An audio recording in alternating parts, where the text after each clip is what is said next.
Hello, good morning all of you. Last class में हमने 10.2 का इंट्रो कर ही लिया था, ठीक है। और इस वाली क्लास में उसके थोड़े से न्यूमेरिकल्स करेंगे। और पहली चीज़ कुछ चीज़ क्लियर कर देता हूँ, अगर तुम्हें बैकग्राउंड से ढोल वगैरह की या बैंड की आवाज़ सुनाई दे तो उसको इग्नोर कर देना, ठीक है। और दूसरी आवाज़ आए तो उसको इग्नोर कर देना, क्योंकि अभी क्या हुआ, घर पे काम चल रहा है तो घर में बना रहा हूँ, तो ये बोर्ड वगैरह कुछ आ रहा है, सीन वगैरह आ रहा है, तो उसको माइंड मत करना, ठीक है। क्योंकि अभी थोड़ी सी प्रॉब्लम्स ऐसी चल रही है, तो हम ये सब चीज़ इग्नोर करते हैं, हम अपने पॉइंट्स पे आते हैं, ठीक है। पढ़ने वाले तो कैसे भी पढ़ लेंगे, और पढ़ाने वाले भी, तो मेरा पता नहीं क्या है जो भी, ठीक है। तो हम नेक्स्ट क्वेश्चन की बात करते हैं। हमारा नेक्स्ट क्वेश्चन है, हमारा फर्स्ट क्वेश्चन ये है, find the equation of the line, यानी कि रेखा का समीकरण ज्ञात करो। देखो मैं दोनों लैंग्वेज बोल रहा हूँ, ठीक है। रेखा का समीकरण ज्ञात करना है इफ पॉइंट्स यानी कि बिंदु दे रखे हैं आपको -4 और 3, और स्लोप यानी कि ढाल दे रही है 1/2। देखो मैं एक क्वेश्चन लिख देता हूँ, देखो हमें निकालनी है, देखो इक्वेशन ऑफ लाइन निकालनी है, जहाँ पे आपको पॉइंट्स दे रखे हैं, वो पॉइंट्स है हमारे पास -4,3 दे रखी है, और आपको स्लोप दे रखी है। स्लोप का मतलब होता है ढाल। देखो आप बुक खोलोगे तो आपको सब समझ में आ जाएगा। इसमें मैं बड़ा कहता हूँ कि बुक खोलोगे तो आपको चीज़ें जल्दी समझ में आएगी, ठीक है। आपको क्वेश्चंस पता रहेगा कि क्या निकालना है। तो देखो अगर आपको ऐसी कोई चीज़ दे दी जाती है कि आपके पास स्लोप भी हो और आपके पास पॉइंट्स भी हो, ठीक है, तो उसके लिए मैंने इक्वेशन बताई थी, वो बताई थी मैंने y-y0, y0 बोलते हैं इसको, x नॉट, ठीक है, ये चीज होती है। अब इसके अंदर है तो मुझे पता, देखो y और x इसमें इक्वेशन के ही होते हैं, इक्वेशन के अंदर ही होते हैं, टर्मिनोलॉजी, ठीक है। अब यहाँ पे देखो y0 और x0 की वैल्यू में दे रखी गिवन है यहाँ से, और स्लोप m की वैल्यू हमें पता ही है यहाँ से, यानी कि मुझे पता है x0 और y0 की वैल्यू है हमारे पास, वो है -4,3, एंड m की वैल्यू है मेरे पास 1/2। इन दोनों वैल्यूज को आपको क्या करना है, इक्वेशन में क्या करना है, पुटअप करना है, ठीक है। और इक्वेशन में पुटअप करने पे क्या होगा, देखो 3 m की वैल्यू थी हाफ, x वैल्यू माइनस, और छोटा ब्रैकेट लगा के, सॉरी माइनस का फुल लिखा हुआ है इसमें, और फिर ये ऐसा वाला ब्रैकेट लगा देते हैं, चलो इजी रहेगा। आगे देखो -3 एज इट इज 1/2, ऐसे कैसे, अब कॉमा खोलोगे तो x प्लस का 4 हो जाएगा, क्योंकि माइनस और माइनस हमेशा क्या हो जाता है, 4 हो जाता है। जस्ट 1 मिनट मैं चेक कर लेता हूँ कि बोर्ड का लिखा हुआ सब कुछ आ रहा है नहीं आ रहा। चलो सब कुछ सही आ रहा है, ठीक है, और सब सही चल रहा है। देखो आ गया, दो इतनी चीज आ गई, हम क्या कर सकते हैं, इस 2 को इधर क्या कर सकते हैं, क्रॉस मल्टीप्लाई, इस पूरे के साथ क्रॉस मल्टीप्लाई। जब 2 इसको पूरे के साथ क्रॉस मल्टीप्लाई होगा तो क्या होगा, ऐसा हो जाएगा कुछ।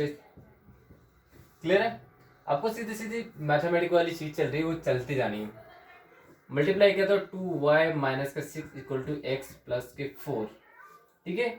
इन दोनों को क्या करता हूँ मैं, यहाँ से हटा के उधर भेज देता हूँ। उधर भेजने पे क्या होता है, x एज इट इज रहता है, ये y 2y इधर गया तो माइनस का 2y, और ये प्लस का 4 पहले से था, और ये 6 भी इधर गया तो प्लस के 6, इक्वल में इधर क्या हो जाएगा, कुछ ही नहीं बचा तो 0। अब इसको कैसे लिख सकता हूँ, x as it is -2y 4 and 6 plus के 10 इक्वल टू 0। ये मेरी क्या बन गई, लाइन की इक्वेशन, ठीक है। लाइन की इक्वेशन को हमेशा मैंने कहा था किसमें लिखते हैं, हमारी लाइन की इक्वेशन हमेशा ये होती है, जिसको नहीं पता, जो मतलब न्यू एडमिशन्स वगैरह हो कोई ऐसा, तो उसको पता होना चाहिए कि लाइन की इक्वेशन ये होती है। अगर इसके साथ इसका कंपेयर करूँ तो लाइन की इक्वेशन एज इट इज बन पड़ेगी। आएगा समझ में, आप चाहो तो इसका स्क्रीनशॉट ले सकते हो, और नहीं तो स्क्रीनशॉट नहीं तो आपको समझ में आएगा तो आपको क्वेश्चंस करना है, ठीक है। मैं नेक्स्ट क्वेश्चन पे आ जाता हूँ। देखो माइंड पे प्रेशर नहीं लेना, आपके पास फॉर्मूले हैं, सिर्फ फॉर्मूले पुटअप करना, बस आपको सोचना है कि थोड़ी सी प्रैक्टिस से हो जाएगा सब कुछ। नेक्स्ट क्वेश्चन है, find the equation of line. देखो एक चीज बता दो, इसमें जितने भी क्वेश्चन है ना सर में लाइन की इक्वेशन निकालनी है, विच intersect the x axis at the distance of 3 units to the left of origin with slope 2।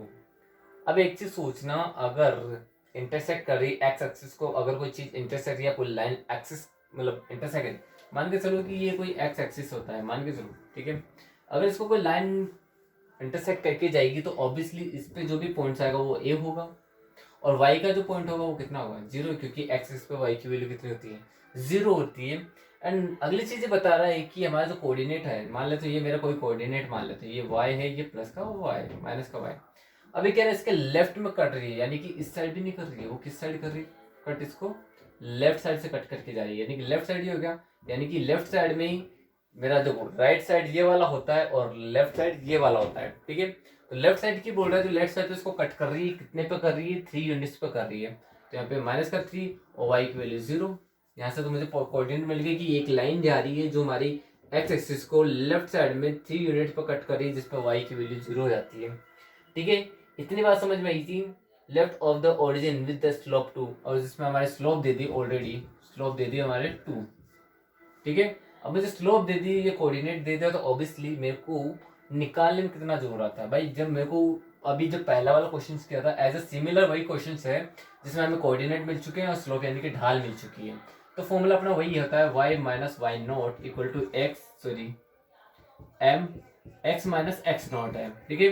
y as it is, y not की वैल्यू यहाँ से कितने आ रही है 0, एंड m की वैल्यू स्लोप यानी दे रखी है हमें 2, x as it is minus, अब देखो यहाँ पे y x की वैल्यू कितनी दे रही है माइनस के 3, माइनस के 3 यहाँ पुटअप कर देता हूँ, बड़ा बड़ा ब्रैकेट लगा देता हूँ, y का एज इट इज हो जाता है यहाँ पे 2, x कितना हो जाता है माइनस और माइनस प्लस हो क्या प्लस 3 हो जाता है, तो मल्टीप्लाई किया तो 2x प्लस के 6। अब y को उधर लेके जाता हूँ तो कितना हो जाएगा 0 बराबर 2x माइनस वाई प्लस 6, ये हमारी क्या बन जाती है इक्वेशन। आई बात समझ में? सिर्फ क्वेश्चंस क्या बोलता है उसकी लैंग्वेज समझ में आनी चाहिए, बाकी कोई क्वेश्चंस हार्ड नहीं है, ठीक है। मैं थोड़ा सा क्या होता है कि हिंदी मीडियम वालों को भी लेके चलता हूँ मैं, ठीक है। तो कभी कभार अगर मैं हिंदी में लिख दूँ तो ऐसा कंफ्यूज मत होना, इसलिए कह रहा हूँ बुक खोल के रखना। आई बात समझ में? कितनी बात हो गई है, अब बात करते हैं नेक्स्ट क्वेश्चन की, ठीक है। और थर्ड क्वेश्चन है हमारे पास, देखो find the equation of the line which intersect the y axis at a distance of 2 units above the origin and makes an angle of 30 degree with the positive distance of the x axis। ठीक है भाई, question ये दे दिया, अब हमें पता है। तो देखो एक चीज अगर मैंने आपको नहीं बताई थी ना तो भाई याद रखना,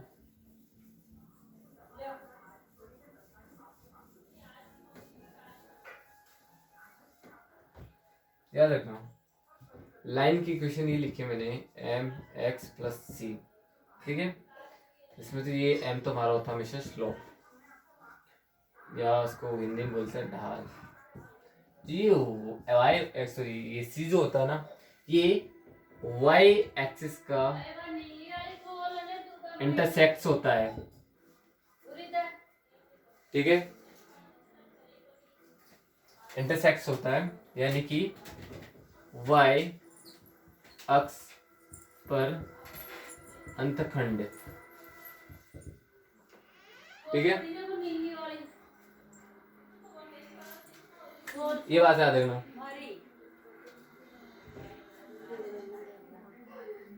अब ये चीज याद रखना, थोड़ी सी सॉरी वो मुझे पता थोड़ी सी आवाज आ रही तो थोड़ा इग्नोर कर देना, चलता रहता था। तो देखो एक चीज समझ में आनी चाहिए कि देखो ये हमारे पास ये था, मैंने कहा कि वाई एक्सिस का इंटरसेक्ट होता है हमेशा सी, ठीक है। तो देखो क्वेश्चन से दे रखा है, तो इसमें क्वेश्चन पे देखो y जो इंटरसेक्ट कर रहा है वो कितने पे कर रहा है, तो y इंटरसेक्ट कर रहा है 2 पे, 2 यूनिट्स पे, यानी कि c की वैल्यू मुझे पता चल गई कितने आनी चाहिए, 2 आनी चाहिए। आई बात समझे? इसके अलावा और तो उसमें कुछ भी नहीं दिया है, और इसने स्लोप दे दी अपने को, इतना तो मुझे पता चला कि जो y पे जो इंटरसेक्ट हो रहा था तो वो 2 था। अब देखो स्लोप के लिए अब कैसे निकाले, उसने दे दिया एंगल, हमें एंगल कितना दे दे, एंगल दिया था हमें 30 डिग्री, ठीक है।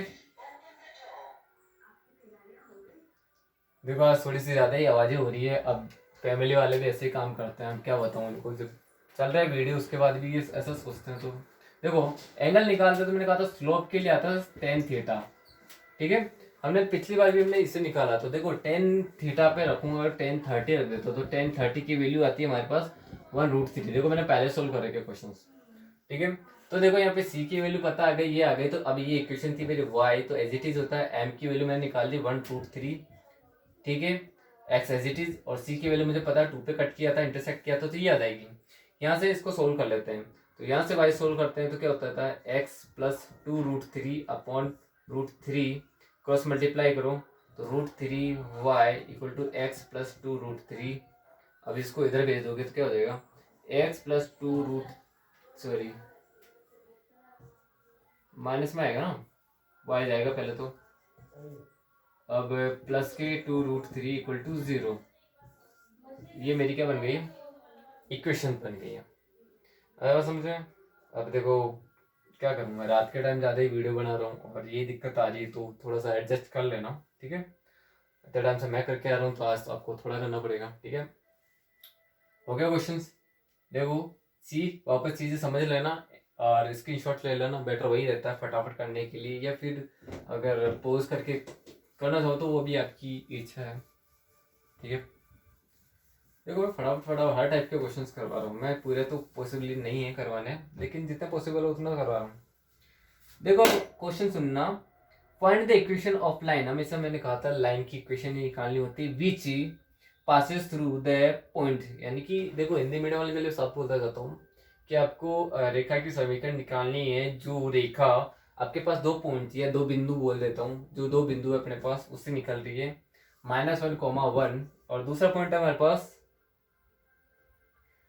2, 4। देखो अगर कहीं मिस्टेक हो जाए तो आप जानते हो खुद कर रहा हूँ, ठीक है। क्वेश्चन नंबर 4 कर रहा हूँ, ये है। तो देखो मैंने कहा था जब आपके पास 2 पॉइंट्स हो, देखो 1 पॉइंट्स होता तो मैं सीधे सीधे क्या निकालता था, ये इक्वेशन होती थी अपनी, 1 पॉइंट के लिए सीधी सी रहती है। लेकिन अगर आपके पास दो बिंदु दे देते तो मैंने कहा था इस m को हटाओ यहाँ से, ये तो ऐसा कैसे रहेगा, ठीक है। ये ऐसे कैसे रहेगा, आप उसको क्या लिख सकते हो, x1 माइनस x0, सही चल रहा है अपने, हाँ सही है। या इसको लिख सकता हूँ y माइनस y0, ठीक है। मैंने आपको जब क्वेश्चन में लिखा था मैंने आपको ये लिखा था y minus y1 y2 minus y1 upon, और x आया था ऊपर लिया था y, मैंने मिस्टेक कर दी, सॉरी, ध्यान रखा करो, अगर मैं कहीं मिस्टेक कर दूँ तो आप मिस्टेक मत करना, ठीक है। और ये लिखवाया था मैंने, एक्चुअल में तो ये लिखवाया था, ठीक है, ये लिखवाया था, लेकिन इसके फॉर्म में भी आप कैसे भी चेंज कर सकते हो, आपको पता है होनी चाहिए बस, और कोई दिक्कत नहीं है। तो देखो भाई ऐसी चीज़ है, तो देखो भाई ऐसी चीज़ आ गई तो कोई दिक्कत नहीं है। ये मेरा है x0 y0, ये x1 और y1 मान लो, कोई भी मान के सर कर सकते हो। y इट इज y0 की वैल्यू मुझे पता है यहाँ से 1 आ रही है, और y1 की वैल्यू इधर दे रखी है -4, माइनस y0 की वैल्यू है 1 अपॉन x1 की वैल्यू इधर दे रखी है 2 माइनस क्वेश्चन का, और x0 की वैल्यू -1 ऑलरेडी दे दिया, ठीक है। अब ब्रैकेट में आ जाओ, x एज इट इज रहेगा, x0 की वैल्यू इधर से दे रखी है -1, ये लो y -1, यहाँ से सोल्व किया तो -5, और इधर देखो माइनस माइनस बन जाएगा प्लस, प्लस का 1 हो जाएगा, तो 2 और 1 कितना हो जाता है 3, और इधर कितना हो गया x माइनस प्लस 1, इधर करा क्रॉस मल्टीप्लाई पूरे ब्रैकेट के साथ तो हो जाएगा 3 देखो मैं थोड़ा शॉर्टली चल रहा हूँ, ठीक है क्या, और फिर भी किसी को दिक्कत है तो मैं थोड़ा सा नॉर्मली चल लेता हूँ, क्योंकि आधे से ज़्यादा की बाद में ये कंप्लेन आती है कि स्पीड से बोल दिया मैंने। माइनस के 5x माइनस का 5, ठीक है, अंदर मल्टीप्लाई कर दिया दोनों तरफ। अब आपको क्या करना है कि ये टर्म्स इधर ले आओ, ये दोनों टर्म्स दिख रही है आपको, इस साइड ले आओ, इस साइड लाओगे तो 5x हो जाएगा, ठीक है, और यहाँ से प्लस का 3y था, और इधर का माइनस का 3, और इधर का 5 आते ही तो प्लस का बन जाएगा, इधर 0 बच गया, तो 5x प्लस 3y, और यहाँ बचेगा प्लस के 2 इक्वल टू 0। और कैसे बचेगा ये छोटे बच्चों वाली बात मैं नहीं बताऊंगा, आए बात समझे, यहाँ तक कि तो कोई दिक्कत नहीं आनी चाहिए, ठीक है। और अब बाकी के क्वेश्चंस आप ट्राई करना, ठीक है। Thank you.